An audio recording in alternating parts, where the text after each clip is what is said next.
దేవుని పరిశుద్ధ నామమునకు మహిమ కలుగునుగాక. ప్రియులారా, ప్రభునామన మీ అందరికీ వందనములు. దేవుని వాక్యము ధ్యానందాము. యెహోషువ గ్రంథం 10వ అధ్యాయము 12వ వచనం. యెహోవా ఇశ్రాయేలు ఎదుట అమ్మోరీలను అప్పగించిన దినమున ఇశ్రాయేలు వినుచుండగా యెహోషువ యెహోవాకు ప్రార్థన చేసెను.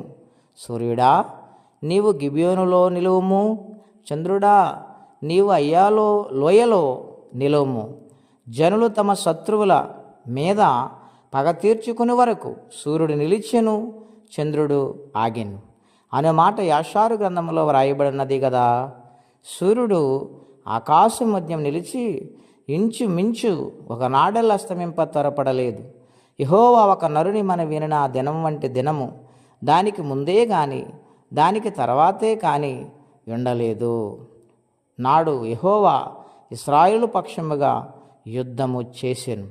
ప్రియమైన దేవుని బిడ్డలారా, పరిశుద్ధాత్మ దేవుడి ఉదయకాల సమయంలో మనందరితో మాట్లాడుచు ఉన్నారు. నాటి కాలంలో ఇశ్రాయేలు ప్రజలు ఐగుప్తు దేశం నుంచి ప్రయాణమై వస్తూ ఉన్నారు. వారి ప్రయాణములో ఎన్నో ఆటంకులు ఇబ్బందులు వచ్చినప్పుడు దేవుడు వారికి తోడై ఉండి వాటన్నిటినీ నుండి విడిపించి వారిని ముందుకు నడిపిస్తూ ఉండేవారు.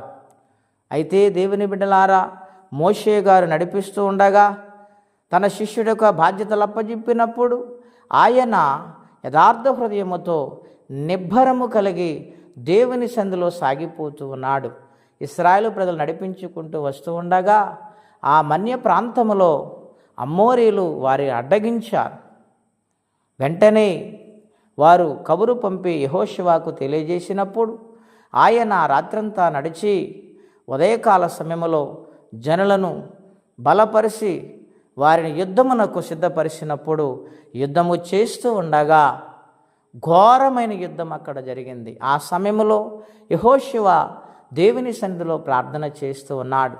ఏమనంటే, ఇశ్రాయేలు పక్షమున దేవుడు నిలబడి జయమనుగ్రహించు దేవుడై ఉన్నారు గనుక యుద్ధములో ఇశ్రాయేలు ప్రజలు జయం పొందాలి, అమ్మోరీలు ఓడిపోవాలని దేవుని సన్నిధిలో ప్రార్థన చేస్తూ అంటూ ఉన్నాడు.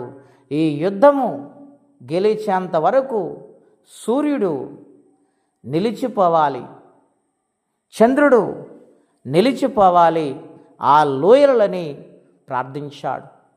ఆ ప్రార్థన దేవుడు ఆలకించి, దేవుడు ఏ ప్రార్థన అయితే ఆలకించాడో ఆ ప్రార్థనకు జవాబిచ్చాడు యెహోషువకు.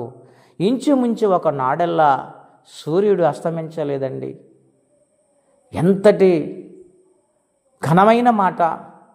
ఒక నరుని ప్రార్థన ఆలకించి దేవుడు అంత గొప్ప కార్యాన్ని చేశారు. ప్రియులారా, దేవుని బిడ్డలారా, మనము ప్రార్థన చేస్తున్నప్పుడు ఆయన ప్రార్థన ఆలకించేవాడు, ఆయన ప్రార్థన వినేవాడు. నిత్యముగా నా పట్ల ఈ కార్యమును జరిగిస్తాడని ప్రగాఢమైన విశ్వాసముతో, ఇటువంటి అపనమ్మకము లేకుండా, అల్ప విశ్వాసము లేకుండా ప్రార్థించగలిగితే అది ఎటువంటి కార్యమైన దేవుడు చేస్తారు. అంత గొప్ప దేవుడు, ప్రార్థన ఆలకించేవాడు గనుక ఆయన సన్నిధిలో మొర్రపెట్టేవారిగా ఉండాలి. ఒక విధవరాలు లోకాసువార్తలు మనం చూస్తాం. అన్యాయస్తుడైన వ్యక్తి దగ్గరికి న్యాయము తీర్చమని వెళ్ళింది. ఎన్నోసార్లు అతను వాయిదాలు వేశాడు. 2 రోజులు రమ్మన్నాడు, 4 రోజులు రమ్మన్నాడు, 10 రోజులకు రమ్మన్నాడు, నెల రోజులకు రమ్మన్నాడు. ఎన్నిసార్లు చెప్పినా ఆ సమయానికి ఆమె వెళుతూ ఉండేది. ఒక రోజున ఆయన నిర్ణయించుకున్నాడు, నేను ఎవరి మాట వినను, నేను ఎవరికి సమాధానం చెప్పను. కానీ విధవరాలు ఎంత ఓపికతో నేను చెప్పినప్పుడల్లా వస్తుంది గనుక ఈమెకి నేను న్యాయము తీర్చాలి అని నిర్ణయించుకున్నాడు. అన్యాయస్తుడే న్యాయం వైపు తిరిగి ఆ యొక్క విధవరాలికి న్యాయము చేశాడు కదండి. మరి న్యాయానికే న్యాయస్థుడైన దేవుడు మనకు న్యాయం చేయడా? మరి మనం ప్రార్థన చేయవారిగా ఉంటున్నామా? దేవుని పాదాలు పట్టుకుని బ్రతిమాలుతున్నామా? ఒక్కసారి ఆలోచన చేయండి. ప్రార్థనా మనసు కలిగి ఉండండి. దేవుని వైపు చూడండి. ఇటువంటి కార్యమైన దేవుడు జరిగిస్తారు. అటువంటి దీవెన ఆశీర్వాదం ప్రతి ఒక్కరు పొందుకొందురుగాక. ప్రార్థన అండి. అత్యంత కృప కలిగిన దేవ, మహోన్నతమైన మీ నామము కొరకే వందనాలు.